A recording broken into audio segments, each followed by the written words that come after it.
here I come. This is our theme song. To Kansas City, here I come.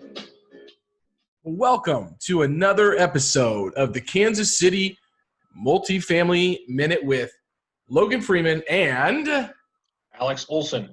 Alex Olson, pushing through the COVID today. My man. Actually, that is unbiased information and not tested correctly. We do not know yet if he does have the vid, but he might. So we are doing this not in my office today, but on a video screen. Alex, other than feeling a little bit under the weather, how's your Monday going so far? After that Chiefs victory, I mean, my goodness, it's hard to feel bad, you know. That was quite a showing, really. Yes, the Chiefs are playing good. That is a lot of fun. We have a lot of snow here in Kansas City. I'm going to show you guys outside my door, or my window. Tons and tons of snow. There it is. You know, Alex has got the lake view, so I don't know what I got to do to live on the lake view, but I will do it. Hang out. You can live here. It's fine with me. Yeah, well, not a lot you can do on the lake view terrace right now. But you know what, guys? If you want to listen to a great song that is our theme song, it is Fats Domino going to Kansas City. You got to have a little fun. Thank God it is Monday. I put a post up today about TGIM. And since I am reading Jordan Belfort's book, The Way of the Wolf, I figured I would, have a meme of him on my LinkedIn today. So, but it really is important to start your week off strong. Alex, what's your number one tip of starting and how you start your week off strong, even when you're going through the COVID? I look at the goals for the year, and I look at my family. Family's always first. And so when I wake up on a Monday, that's the first thing that pops in my head is how can I make this a successful week? And it starts off with doing. You got to do something. Yeah. You don't know where to go, pick up the phone and call somebody that's going to make you, either worst case feel better or even better, progress your pocketbook. So that's what I always think about. So you take it back to the goals and then you figure out, how that's going to inspire you for the day. Do you do any weekly reflection? I haven't done a very good job of that. I'm trying to do more and more of planning my week, the entire week. It's taken me a long time to get there, but, I started off doing only, barely planning my current day. And then progress to, okay, I'm going to at least plan the next day. And now I'm trying to get the full week, at least, plan more intelligently. Yeah, well, that's good. Everybody seems to be stealing my posts on LinkedIn and putting up their journal pictures and all this stuff. And one of my buddies down in Knoxville, Tennessee, Kent Leach, I'm calling you out. You probably don't listen to these anyways, but Kit posted a picture of his journal, but it wasn't filled out. I'm like, fill it out, man. Just take a picture. I got 1,000 journals down here I can just take a picture of. First off, fill it out. And he didn't have any pants on either. It was a really weird picture. No pants? No pants on Sunday morning, doing the Sunday reflection. But since I am all about Jordan Belfort in the Wolf's Den, I figured I would play a little bit of a clip of this song real quick. Living on some rock, trip them up with the words. I just bought the Molly and I think it's be my third. Jordan Belfort. All right, cool. Got to have a little bit of fun. Jordan Belfort has reinvented himself, and he is the Wolf of Wall Street, but he is also an incredible sales trainer. He has a great book, a really cool podcast that he really challenges people on, and Grant Cardone being one of those guys. And if you have not seen the Grant Cardone, Jordan Belfort episode, it is to die for. They're really talking about breaking down sales, and he has Grant Cardone at his house in Beverly Hills. You have to go check that out.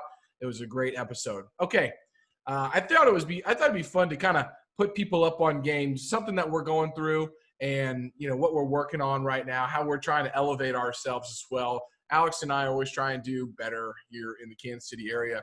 So All right, Alex, one last question before we jump into jobs.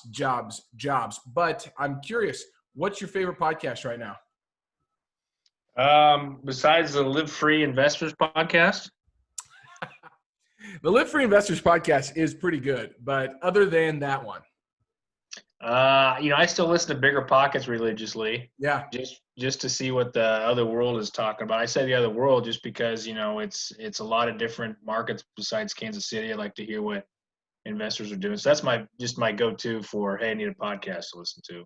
If you haven't checked out Bigger Pockets, yours truly is a regular contributor to Bigger Pockets. They write 2 articles per month. Last one just dropped recently talking about why your home market may not be the best place to invest. We have also talked about how to find a replacement property fast and the best and worst performing commercial real estate sectors in the wake of what Alex has, the COVID-19. And so if you want to check us out over on Bigger Pockets, Alex and I are in the forums. We are in the writings, and we reference Bigger Pockets a lot, as we did with a client that hopefully watches this video today, Tom and Maureen. We talked about the 70% rule. Back in the day, you could buy a property 70% of ARV minus your repairs, get it for that purchase price, and then be able to refinance your loan out. That is not something that is available here in the Kansas City market. That is a home run. That is a unicorn. That is something that we would love to find, but really that's, going to take a lot of time. I think the BRRR formula is kind of meant for like a 12 to 15 month, actually probably 6 to 12 month, period of time. We can get your capital back out, but you have to buy something that's heavily focused on value add, and you might have to go into a neighborhood that's not as established that you might want to be in. But additionally, it's going to take more time. I was telling this client, or hopefully potential client, today that we've purchased 741 units this year, and none of those I think I'm going to be able to get my cash out in 12 months. Like, that's just it's not a realistic thing that happens here. Maybe you find a single family home that you can do that because granny died and she left it to somebody, and then that person's just trying to offload it. You might be able to do that. But Alex, any other thoughts on the buy, renovate, rent out, and refinance model and repeat here in Kansas City? I think we just need to focus a lot on the long-term part of the investment. You can buy it, you can get it rented, you can rehab it, in different order. And that's where you get your value in Kansas City. And then you can repeat that with other properties as you refinance. You might not be able to do that in 6 months. Sure. But there's other opportunities that are. Yeah. I mean, I also think that you have to think about the 5 benefits of real estate being income, depreciation, equity buildup, appreciation, and leverage. And then ask yourself, what is the result of not buying something? And if you're in a 1031 exchange, that means taking a 30 to 35, maybe even a 40% hit on your capital gains. And additionally, having those dollars just sit in your bank account. How are you going to hedge those against inflation? My buddy Leslie just posted on LinkedIn last night how apartments have held up for the test of time as a hedge against inflation. And that is because even if the stock market's going down, even if other asset prices are going down, apartments typically trend with inflation, right? And so if inflation is going up, and if you want to talk to me about deflationary and inflationary periods and get into that, battle with me, I am all day, because I read and listen to all the top economists and everything around the world. So there is really right now no correlation to what's going on in some of those markets. But that's a little bit of a tangent I just got on. But if you want to hedge against inflation by, thinking about the value of the dollars that you invest right now and how it's going to hedge against inflation, commercial real estate typically is going to go up with inflation, but also the rents are going to go up with inflation. So as your rents are going up, as inflation is going up, your rents are too, which means your dollar still has the same amount, if not more than it did before, and your equity is being paid down by your renter. So just something to think about. You know, the buy, renovate, refinance, repeat, rent out and repeat model is you know, it's great in theory. It's not you know, it's not necessarily effective on the applied level from that standpoint in Kansas City right now. So, and let's talk about why, because Kansas City is a market that has been tapped, right? I mean, this year Glassdoor released its list of the best cities for jobs, and the Kansas City metro ranks in the top 15 in the country. So Glassdoor is a California-based job and recruiting website, and they analyzed the 50 most populated U.S. metros and looked at three factors: hiring opportunity, cost of living, and job satisfaction. And KC ranks number 11th on that list. Its job satisfaction score is 3.4 out of 5, and the median base salary, $50,734. The Kansas City area right now has, well, this was a little bit earlier this year, the Kansas City area has 46,000 job openings, and some of the most hot jobs include software engineer and financial advisor. And so who are some of those large employers, right? So the federal government added 2,072 local full-time equivalent employees during the last year, which brings its total employee up to 20,846. That's 11% positive change over 2018. St. Luke's added 1,680 jobs, and that is a 21% change over 2018. Honeywell, manufacturing and tech, added 772 local full-time jobs. It was a 21% change over 2018. And Amazon added 700 full-time equivalent jobs, which brings its total employment that's a 28% change over 2018. And then, you know, you can also throw in medical in there. University of Kansas Health System also added 679 full-time jobs during the last year, which is 7% over 2018. So as you can see, the Kansas City, Missouri economy is diverse. It's growing. We continually get the questions asked to us about why are people moving to Kansas City? And one of my go-to answers is there are jobs, and those jobs are continuing to be delivered. In times like these, it's very, very important to have what is called recession-resistant jobs, similar to what Alex and I talk about when we're talking about neighborhood retail, e-commerce resistant, service-based shopping centers. That's the same thing as when you want to look at the jobs. You know, these jobs are not high-paying, jobs that go away during a recession. We're talking about, health systems. We're talking about manufacturing. We're talking about some tech. We're talking about, warehousing jobs. So that's really, really important on why people are moving to Kansas City and staying in Kansas City. But additionally, Alex sent me this awesome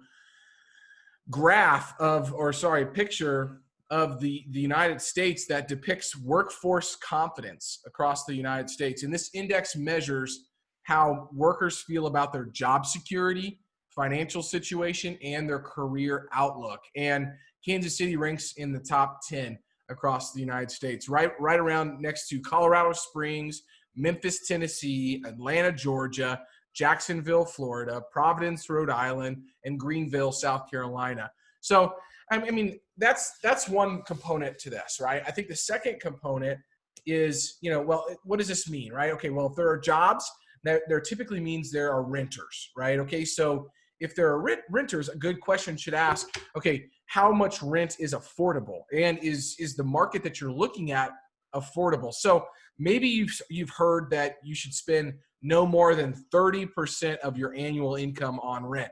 So spending 30% of your yearly income on rent is widely believed to be an affordable amount. Seems a little high to me. I mean, but anyways, just that's what we're going to go off. So leaving enough money for your other expenses in your life. So there's two ways you can basically look at this. You can say, you can do the 30% rule, or you can do 40 times the monthly rent. And there's no difference between those. So for example, let's take $120,000 income and determine how much rent you can afford. So first rule, let's do the 30% rule. So 30% of $120,000 is $36,000. You take 36,000, divide that by 12 months, you get $3,000 per month. So if you're bringing in $120,000, then you should be able to afford a $3,000 per month rent bill. And if that's too much too much math, here's an easier calculation. Just divide 120,000 by 40, and you get $3,000 per month. Voila! That's math magic, baby. So whenever we think about the median rent to income ratio, okay, so we've talked about jobs, we've talked about why people are moving, why people are staying, the jobs that are here, then the jobs that people are working in. Okay, now let's talk about how much rent do people actually have to pay in Kansas City, and the median rent to income ratio in Kansas City is 21.3%. That's 9 percentage points lower than what is called to be affordable. So you combine the jobs that Kansas City, Missouri is creating and keeping and the affordability, you have a very attractive market for renters and for investors alike. Okay, that's what I wanted to talk about because I think that is a great indicator of a good market to be investing in, but also went off the rails a little bit, talked about inflationary and deflationary periods, the buy, renovate, rent it out, refinance, and repeat model. Alex, what do you want to add today? I think you covered it pretty dang well. You know, the Kansas City market, which we talk about all the time, you know, there's room for rent growth, even though we've seen rents continuously go up. You talked about that report that was, you know, positive feelings regarding the job market in Kansas City. Well, also we look at net migration as well as rental increase. So not only we see people coming into Kansas City, but the rents are still going up. Yep. And I would also imagine, excuse me, that rents will continue to go up. We don't know what the pandemic's going to do, but you can see in that 21% that you talked about versus 30% of your gross income, that people are already kind of under rented in certain aspects. So there's room for rent growth, especially as you know, the economy continues to improve. Yeah. And so it's going to be one of those markets that are seen very positively. I mean, it already is, but even more so in the coming months. Yeah, CoStar just put out a report today. CoStar Economy, you have to pay for CoStar to get this, but basically they're tracking where asking rents were before the pandemic, during. So right when it happened in March, there was a huge dip in the asking rents. Well, that has trended back up now, and the trend is almost exactly where it was beforehand and is going back up. So we're positive again on rent growth already. And here's the crazy part about this. And Alex, you tell me if I'm just off base, but back in March, I'm on record saying I'm going to continue to buy. We're going to buy foundational, fundamentally strong real estate projects in good areas. I don't know what the coronavirus is going to, cause. Well, multifamily stood up to the test of time. We have our rent collection in. Okay, so that's in March. There's a lot of uncertainty. Everybody else is on the sidelines, right? Brokerage fell off. Acquisitions fell off. Not for me. I started to really, push on the gas. But, you have to be contrarian to get that cash flow, right, John Blanton? Contrarian cash flow. Anyways, now here we are. Almost November, 8 months later from when this happened. One might say that we're in a worse period of relation to coronavirus. I mean, Alex definitely is because he's got it. So, I mean, there's one thing right there. I mean, you just got to I'm not joking. I'm not taking it lightly, guys. I'm just poking fun at my good buddy Alex. But you might say that in March, we were pretty uncertain what was going on. Well, we're still pretty uncertain with what's going to happen. We have an election coming up. Coronavirus is worse than it ever has been in relation to the testing and positive results and all these things. But buyer sentiment seems to have changed. It seems to have changed to, well, at least I know what the coronavirus is now.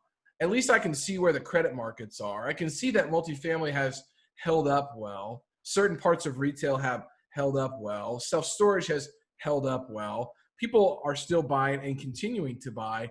I want to buy now. Now, what changed psychologically? Was it just something in their brains around certainty, or was there actual fundamentals that have changed in the market? Because we may be close to another lockdown. I don't know. I don't think anybody knows. But everybody seems to want to buy commercial real estate. So, Alex, I'm going to pose the question to you. Am I just outlandish in thinking that right now? Or am I missing something? I think it's all based on, and this isn't a negative term. This is just the way it is, right? It's fear through something that no one's experienced before, at least for 100 years, before anything that's around now was around then. Yep. And I mean, heck, 100 years ago, multifamily was barely available, right? Sure. I mean, that was really kind of post World War II to where that exploded. But I think it's just fear. And as people overcome their fears and realize that, things are fairly normal. Obviously, it's not. A lot of people have been impacted. Yes. Negatively, absolutely. But as you start to go, okay, I can deal with this. I can live in this world. People go back to what they know best, and that is an asset class that, generates a lot of money. It's simple. That's true. Well, anyways, I'm going to continue to think through that and probably make videos about that, ask people about it. But I think the long story short is when you look at a market, you need to look at jobs. You need to look at affordability. You need to look at population growth. And thankfully, Kansas City is holding up relatively well compared to a lot of the other markets there. Let's talk about a couple new projects that we have rummaged up. We've been busy talking to property owners, putting stuff under contract, working with 1031 exchange buyers, talking to sellers. So, Alex, bring us home, man. Tell us what we got on the docket this week. We got 3 properties. We got one is a brand new exclusive listing, so get it before it hits the MLS. And that is a nice 4-plex with no owner expenses. About the only thing you're paying there is taxes. Yep. HOA dues that cover literally everything on the outside, including your insurance. Okay. And it's also well under rented. Oh, and by the way, it's in a top submarket of Kansas City in Lee Summit, in a well-established neighborhood. Can't ask for much better than that. So that's one that you need to check out ASAP. That'll be on our list. Another one is 20 units, very similar again. So that Lee Summit one was a 4-plex. This one is 20 units, 5 of them, 5 4-plexes. Very kind of similar situation in terms of style. They all have 1-car garages, no owner expenses except for taxes and the normal kind of stuff. Tenants pay for everything themselves. Belton's a great renters submarket. It's under rented. There's a path. The current seller has already developed a path for how to get rent growth. He did a rehab on a couple of units and is already getting the rents that he thought he could get. It's a great opportunity to get 20 units. And I would call those probably Class B style properties. Yeah. Because they're fairly new. And, so you've got all newer electrical, all the kind of standard newer technology in there from that perspective. Yep. And one thing I wanted to add to that was that, there has been this trend. It's not happening as bad in Kansas City, but a trend of people moving out of the urban core and the central business district and looking for more space. And so both of these properties are in areas that folks would move from the urban core to these properties for schools, for more space, for garages, and for that 4-plex style of property that you're not really going to find kind of in the urban core. So I think that that plays very well into the trend that we have been tracking over the last, 2 to 3 months. So just wanted to add that in there. Yep. And then I've got another one more. It's in Eastern Jackson County. It's actually pretty dang close to my house out here, really. So not too far of a jump, but it's another 2 4-plexes. So I got a lot of 4-plexes, a lot of them with garages, all very similar. I love these style products because you can't go into them going, okay, I'm going to apply a 40 or 50% expense ratio to this thing. because there aren't really any owner expenses. Right. You know, they have everything separately metered. Everything is so you don't have any common area maintenance other than mowing the lawn. Yep. And on some of them, the HOA pays for that. So it's all just hands-off ownership stuff. Where if you improve the inside of them, put some stainless steel appliances in these things, you get top of the market rent, and have a great long-lasting product. Yeah, absolutely. And the ones that there are multiple fourplexes in the package. So Belton and Lone Jack, one thing that you can really look at doing at some point is selling them off individually. So one way to capture this might be to allow for when one tenant is getting ready to move out, you allow to, somebody to start marketing that property on the MLS for you. You find an owner occupant that is willing to pay top dollar to live in one side, and then they can rent out the others, and they will house hack their first investment property. In those markets that we have these two projects in, that's definitely an available option, and especially in Lee Summit. So just another exit strategy to be thinking about to capture more upside, more equity, is to sell them off individually. Even if you have to, go through reparceling some of them, which I don't think you need to on these. But sometimes if you have a tract of fourplexes, you might have to reparcel those. We've done it. It's really not that hard, but you might be able to sell them off individually and get a little more premium price by doing that. So that's just an additional exit strategy I wanted to note. Awesome. Like it. Well, we've been really busy talking to sellers. Just an update. The Raymore 32 is now under contract. So that project is going to move off of our list for the time being, or at least going to show that it is under contract. And so we're working through the due diligence. One thing I wanted to note is just you have to trust the process. We're here. We're going to answer your questions. It might take a little bit to answer your questions, but I really want to think through in a very methodical way how to respond and provide the most what I'll call informational data for you to make decisions on. But the process works. It's going to be there. Stop searching for unicorns because Kansas City really doesn't have any.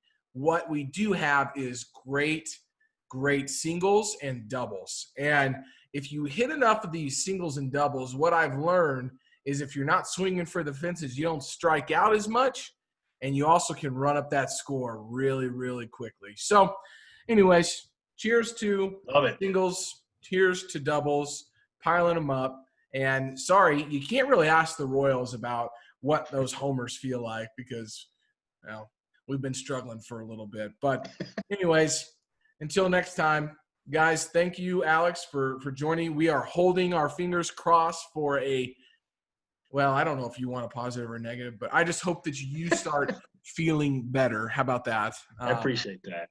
And thanks for bringing me up. I feel better when I talk to people, versus laying in bed all day for 12 hours, 15 hours, whatever it is. Well, so good deal, man. Thanks for showing me the Lakeview Terrace. One day I will aspire to have a Lakeview Terrace view just like you. Until next time, make sure you guys come to Kansas City, and we'll talk to you in about 2 weeks.